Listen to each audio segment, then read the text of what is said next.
It's a positive development in a sense कि अगर world bank ने एक रिकमेंडेशन दी जो कि मारूजी हालात के मुताबिक नहीं थी, उसके ऊपर एक रिएक्शन आया तो उसको उन्होंने रिट्रैक्ट कर लिया। ये बड़ी अच्छी बात है, स्टेटमेंट वापस हुई है, कोई जर्नलिस्ट फारिग नहीं हुआ नौकरी से, कोई जर्नलिस्ट उठाया नहीं गया, ये बड़ी एक पॉजिटिव डेवलपमेंट होती है। लेकिन शहबाज, इसमें मैं जरूर एक बात ऐड करना चाहूंगा। देखिए, वर्ल्ड बैंक ज़ाहिर आलमी बैंक इसे हम कहते हैं, बड़े पाए के उसमें इकोनॉमिस्ट मौजूद होते हैं, ये कोई आम बात नहीं है, अच्छी बात है। उनको गलती का एहसास हुआ, आप कह सकते हैं उन्होंने यू टर्न लिया।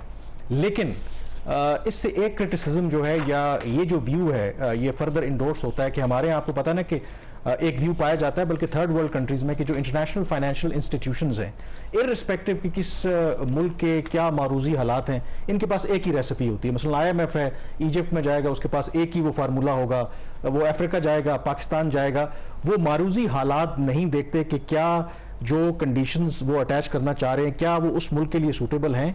तो कम से कम ये जो वर्ल्ड बैंक ने पहले एक गलती की, गलत असेसमेंट, और उसके बाद उसको तस्लीम किया, मुझे लगता है कि उस परसेप्शन को फिर स्ट्रेंथन करता है कि जो भी ये रिपोर्ट बनाने वाले हैं, इसका मतलब है कि ड्यू डिलिजेंस नहीं करते, प्रॉपर उसकी तैयारी नहीं करते। तो आई एम श्योर कि जिसने भी ये रिकमेंडेशन दी होगी, हमारे यहाँ तो खैर जब बात करते हैं अकाउंटेबिलिटी का इतना प्रोसेस नहीं है, कम से कम वो पूछेंगे जरूर कि आपने किस बुनियाद पे किया, हमारे लिए इतनी एम्बैरेसमेंट हुई है। एब्सोल्युटली, ये बात आपकी ठीक है कि बहुत सारी ऐसी सिफारिशात आती हैं जिनका रियलिटी से ताल्लुक नहीं होता। वो वर्ल्ड बैंक की तरफ से भी आती हैं, ADB की तरफ से भी और IMF की तरफ से भी, और हम उसको हाईलाइट भी करते रहते हैं, उनकी कोई अगर मिस्टेक उसको हम पॉइंट आउट भी करते हैं अपनी स्टोरीज के अंदर। तो ये भी ऐसे ही है। और यू आर एब्सोल्युटली राइट कि 2019 का डाटा है, उस वक्त महंगाई कितनी थी पाकिस्तान में, गालिबन 12-13% थी, या नहीं 2019 लेस देन 10% थी ना उस वक्त। और आपकी जो GDP थी उस साल, उसकी ग्रोथ भी 6% के आसपास थी। आज और आपका रुपया भी आते हैं उस वक्त 150 पे था शायद 2018-19 में 100, जब PTI की गवर्नमेंट आई थी तो 124 रुपए का आपको $1 मिलता था। आज उसकी वैल्यू जो है वो 283 रुपए। 2019 में तो वही मैं कह रहा हूँ 150-160 था उस वक्त, ऊपर जाना फिर 150-55 के ऊपर, फिर उसके आपकी परचेजिंग पावर के ऊपर इम्पैक्ट। तो इतनी बड़ी रिकमेंडेशन, और इन हालात में जबकि 2022 में भी हमारे टैक्स रेट बढ़े, 2023 में भी बढ़े, एक्सपोर्टर्स को किसी ने हाथ नहीं लगाया। ठीक, अब ये क्या इनकी जो अभी इन्होंने आज भी स्टेटमेंट दी, उसमें इन्होंने कहा है कि जो रियल एस्टेट है और एग्रीकल्चर है और ये जो ट्रेडर्स हैं, इनको टैक्स फर्दर करने की जरूरत है, तो उस चीज को अभी एंडोर्स कर रहे हैं। इसके अंदर एक और मैं ब्रेक पे जाना है ना मेरा ख्याल, अभी एक चीज नाज़रीन, वो डार साहब का एक बड़ा एक फेवरेट एक टैक्स मैयर है, कैश विड्रॉल के ऊपर उनके 0.6% टैक्स उन्होंने बजट में लगवाया था। तो उसके अभी नंबर्स आ गए हैं। 3 माह में FBR को 7.6 अरब रुपए का टैक्स मिला है नॉन फाइलर से, जिन्होंने जो कि अपने टैक्स रिटर्न फाइल नहीं करते, और उन्होंने जो 50,000 रुपए से ज्यादा जब उन्होंने बैंकों से पैसे निकलवाए थ्रू ATM या जैसे भी, तो उसके ऊपर उनको 7.6 अरब रुपए का FBR को टैक्स मिला है।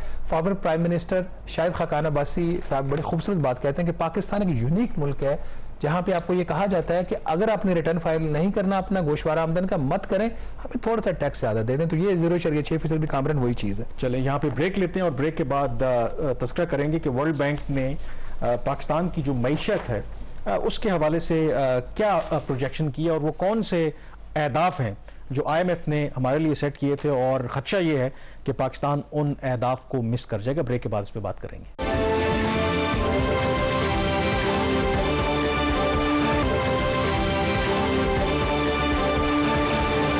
के बाद एक दफ़ा फिर आपको खुश आमदेद कहते हैं। वर्ल्ड बैंक की हम बात कर रहे थे कि कैसे उन्होंने जो तनख्वाहदार तबका है उन पर मजीद बोझ डालने के हवाले से पहले अपनी एक सिफारिश दी, फिर उसको उन्होंने वापस ले लिया, अपनी गलती को तस्लीम किया। उस पर तो डिबेट की जा सकती है, लेकिन वर्ल्ड बैंक ने जो पाकिस्तान की इस वक्त मुआशी सूरत हाल है, फ्यूचर की क्या आउटलुक है, उसके हवाले से जो अपनी असेसमेंट दी है, शायद शहबाज उसके ऊपर हम इतना डिबेट ना कर सकें। वो लगता है कि क्लोज टू रियलिटी लग रहा है, बल्कि ये नंबर भी कम होगा जब साल के करीब ये जाके ज्यादा हो जाएगा। 3-4 बड़े नंबर्स हैं, उनके ऊपर बात कर लेते हैं। जो IMF का प्रोग्राम है उसकी एक जो सबसे अहम शर्त वो ये है कि जो हुकूमत की जो आमदन है उसमें से सूद की अदायगियों के बाद जो बाकी पैसा बचेगा अखराजात के लिए, वो इसकी जो GDP का साइज उसके 0.4% तक होना चाहिए। मतलब आपका प्राइमरी बजट का सरप्लस होना चाहिए आपकी जेब में सूद की अदायगियां करने के बाद, और बाकी अखराजात जो हैं उसके लिए 0.4% या 421 अरब रुपए का आपको सरप्लस शो करना है, जिसका मकसद है कि अगर आप सरप्लस होगा तो आपको कर्ज, आपका जो नेट डेट है वो उसमें कमी आ जाएगी। तो ये जो शर्त है बकौल ये जो रिपोर्ट है पाकिस्तान डेवलपमेंट अपडेट जो वर्ल्ड बैंक ने रिलीज किया उसके मुताबिक बजाय कि ये 0.4% ऑफ जीडीपी सरप्लस होएगा, ये डेफिसिट होगा, मतलब डायरेक्शन ही दूसरी तरफ हम चले जाएंगे।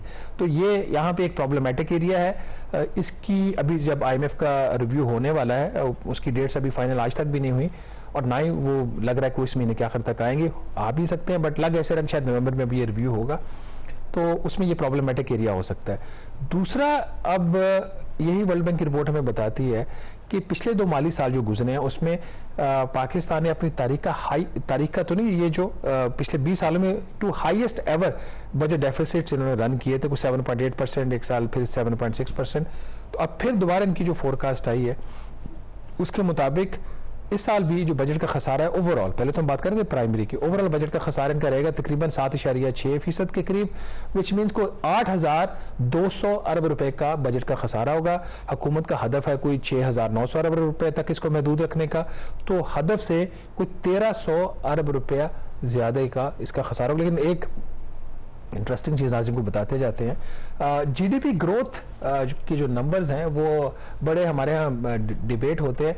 इस माली साल की तो उनकी जो फोरकास्ट है, पाकिस्तान की जो जीडीपी ग्रोथ है वो 1.7% रहेगी। हदफ हमारा 3.5% का है, मिस हो जाएगा with a wide margin. State bank की भी इसी किस्म की उनकी फोरकास्ट है, अराउंड 2% कह रहे हैं, 1.7% का है ग्रोथ रेट। जो इंपॉर्टेंट बात है नाज़रीन वो ये है कि हमने आपको इस साल मई में बताया था कि जो हुकूमत की उस वक्त की थी, उन्होंने एक दावा किया था, नंबर्स उन्होंने अप्रूव करवाए फिर बाद में, और ऑफिशियली उन्होंने जीडीपी ग्रोथ रेट पिछले साल हमें बताई थी 0.3%। हमने उस वक्त खबर की थी कि ये नंबर गलत है, ये नंबर फर्ज किया गया है और प्रेशराइज किया गया है लोगों को, हुकाम को, कि ये नंबर अब 0.3% ग्रोथ दिखाएं। वर्ल्ड बैंक ने जो रिपोर्ट जारी की है उसमें उन्होंने पीडीएम की हुकूमत का ये जो नंबर था उस साल का 0.3% ग्रोथ का, उसको रिजेक्ट कर दिया है और उन्होंने कहा कि बजाय ग्रोथ के पिछले माली साल में पाकिस्तान की जो इकोनॉमी है उसमें 0.6% की उसमें कॉन्ट्रैक्शन हुई है। तो this is common very important कि हमारे जो क्रेडिबिलिटी है नंबर्स की वो हमेशा की तरह मशकूक रही है और हम अपने सबक नहीं सीखते। जो एक हमें नजर आ रहा था कि पिछले साल कॉन्ट्रैक्शन हुई है, जितनी आपने इकोनॉमी को स्लो डाउन किया और करना पड़ता है, जो आपका एक्सटर्नल सेक्टर का क्राइसिस था, इंपोर्ट्स रोकी हुई हैं और फिर भी 0.3% ग्रोथ दिखा। सैलाब जैसे मतलब फ्लड्स का भी उस साल हुआ, तो उसके बावजूद ये सारा दिखाना और ये यहाँ पे इनको प्रॉब्लम वेरी क्विकली जो है ना, ये लग तो ये रहा है कि हम जो IMF ने टारगेट्स रखे हैं वो मिस कर जाएंगे अगर रिव्यू होता है नवंबर में। Do you think that Pakistan के लिए प्रॉब्लम होगा अगली किस्त हासिल करना IMF से बेस्ड ऑन दीज थिंग्स? यहाँ पे एक खबर है मेरे पास, वो थोड़ी सी पॉलिटिकल स्टोरी है। खबर ये है कि एक इंटरनेशनल फाइनेंशियल इंस्टीट्यूशंस में एक सेंस पाई जाती है और may be some international capitals के ग्लोबल कैपिटल जो अगर इनको बहुत ज़्यादा रिलैक्स किया गया पाकिस्तान को स्टेज के ऊपर, मैं बात कर रहा हूँ पॉलिटिक्स की अब, तो इनको अगर मॉनेटरी टर्म्स में इनको जो प्रोग्राम इनके टाइम पे हो गए, इनको बजट सपोर्ट लोन्स भी मिल गए, तो फिर ये कहीं फरवरी से आगे ना इलेक्शंस को ले जाए।